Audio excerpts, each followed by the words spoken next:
আসসালামু আলাইকুম। আশা করি বন্ধুরা সবাই ভালো আছেন। সবাইকে স্বাগতম নতুন একটা ভিডিওতে চন্দ্রিমা উদ্যানের এই ক্রিসেন্ট লেকের পার্ক থেকে। আজকে আমরা বন্ধুরা ঘুরে দেখব চন্দ্রিমা উদ্যান। তো চলেন সবাই মিলে ঘুরে আসি ঢাকার বিখ্যাত এই চন্দ্রিমা উদ্যান থেকে।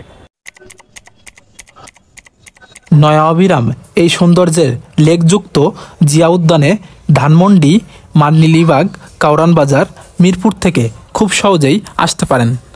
জাতীয় সংসদের পাশে হয় এই উদ্যানের লোকেশন সবারই জানতে সুবিধা হয়। এক ঢিলে দুই পাখি শিকারের এই সুযোগ অনেকেই হাতছাড়া করেন না।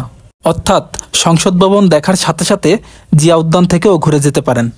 বিখ্যাত এই মনোরম ক্রিসেন্ট লেকের কিনারে দর্শনার্থীদের বসার সুব্যবস্থা থাকায় এবং সংসদ ভবন ও জিয়া উদ্যানের মধ্যবর্তী এই সুবিশাল পরিষ্কার রোডের দুই পাশে সারি সারি গাছ খুব সহজেই সৌন্দর্যপ্রিয় মানুষের মন কেড়ে নিতে পারে।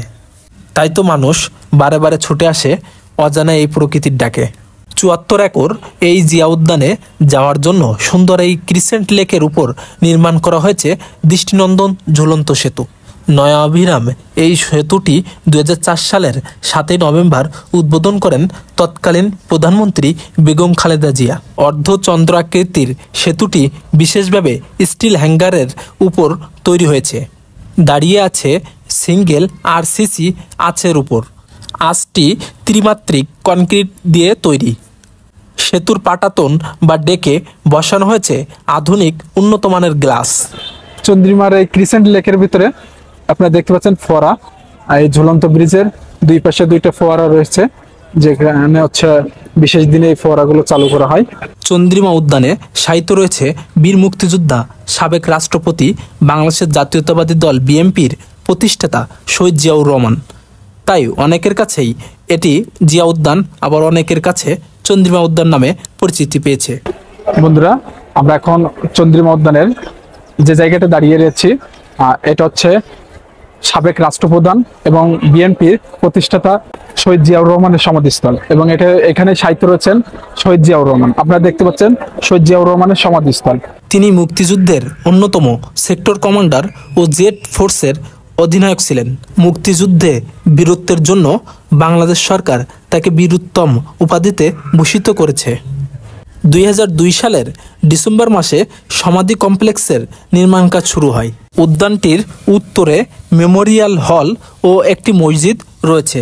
নির্মাণাধীন দ্বিতল ভবনের উপরে রয়েছে মসজিদটি, নিচে রয়েছে বিশ্রামের জায়গা। বন্ধুরা, চন্দ্রিমা উদ্যানে সুবিশাল একটি পুকুর রয়েছে, আপনারা দেখতে পাচ্ছেন কত সুন্দর একটা পুকুর।